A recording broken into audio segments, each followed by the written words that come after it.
is your command? You go ahead and drink, if it is not revolting to you, but I implore you, don't let Uncle drink. It is bad for him. Very well, we shall not drink anymore. I will go home now, resolved and resigned. By the time they hitch it up, it will be dawn. It's raining. Wait till morning. The storm is passing by. Only a fringe will hit us. And please, don't ask me anymore to see your father. I say gout. He says rheumatism. I tell him lie down. He sits up. Today, he wouldn't even talk to me. He is spoiled.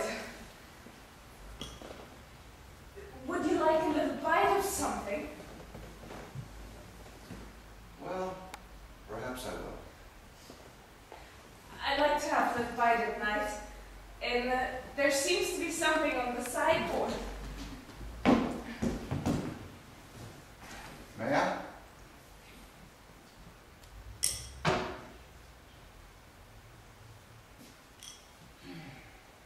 In his time, they say, he had great success with women, and the ladies spoiled him.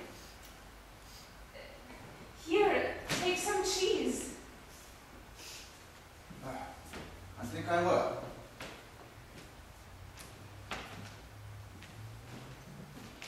I haven't eaten anything all day. I've only drank. Father has a difficult character.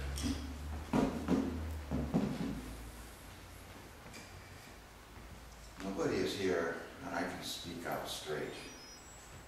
You know, it seems to me, I could not live a month in this house. I'd suffocate in this air. Father is all absorbed in his gout and books, and Uncle Vanya in his hypochondria, and your grandmother, and to step it all off, your stepmother. What about my stepmother? Human beings, everything ought to be beautiful. Face, clothes, soul, and thoughts. She is beautiful, no disputing that. But she merely eats and sleeps and walks around and charms us with her beauty and nothing more. She has no duties whatsoever. Others work for her, isn't it so?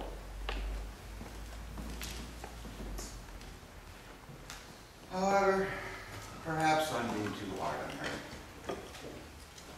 I'm not satisfied with life, just as your Uncle Vanya is not, and we both are getting to be nothing but grumblers. And you're not content with your life? On the whole, I like life. But this rural Russian average man's life, I can't bear it. With all the contempt in my soul, I have contempt for it, but as far as my own life goes, there's absolutely nothing good in it.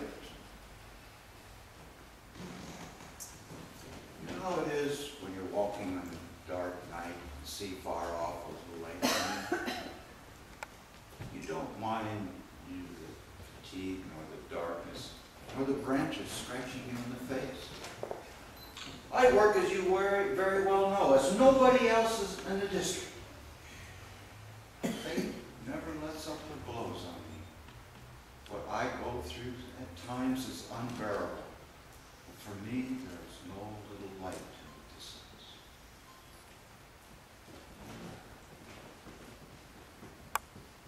For myself, I'm not expecting anything anymore.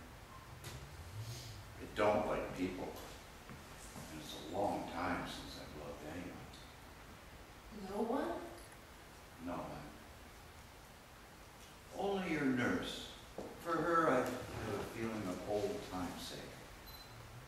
Peasants are all alike, monotonous, primitive, living in dirt, and it's hard to get along with their intelligentsia. They tire one. They all are good friends, full of shallow thoughts, shallow feelings, and will not see further than the noses. The simple fact is that they're stupid. And those who are more clever and more important are hysterical, absorbed in their own analyzing themselves. They whine, they despise everything, they slander people cruelly, they approach a man sideways, look at him out of the corner of his eye and say, he's a psychopath, or he's a phrase maker. And when they don't know which label to stick on my forehead, they say, he's an odd one. Odd? I love the woods. That's odd. I eat meat. That's odd too. There's no longer any spontaneous, pure kinship to people or to nature. No and no.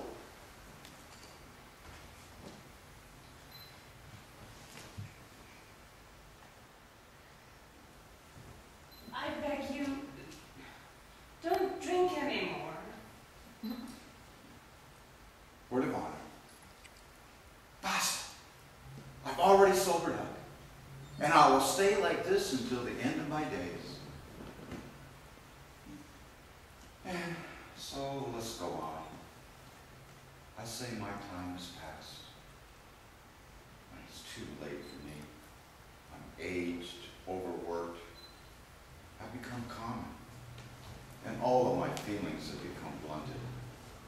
And I'm never able to seem to attach myself to anyone. I don't love anybody, and I'm already past loving anybody. But still enthralls me to be. I'm not indifferent to it. If Elena Angrevia only wanted to, she could set my heart in the world. But that's not love. That's not belonging to someone, not... What is the matter with you? Well, during chloroform, one of my patients died. It is time to forget about that.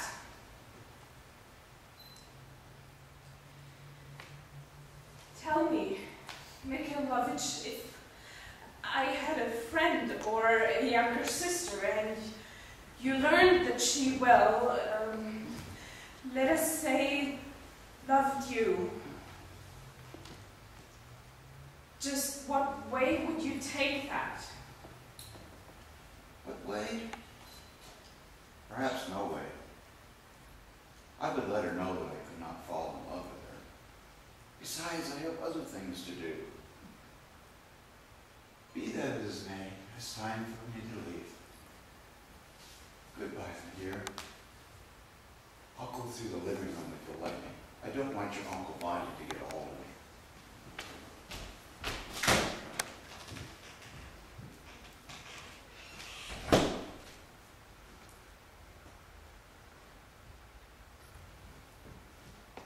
He didn't say anything to me. His soul and heart are still hidden from me. But why do I feel so happy? I said to him, you are refined, noble. You have such a sweet voice. It was the wrong moment for just that. His voice trembles, caresses me. Here I feel him in the air.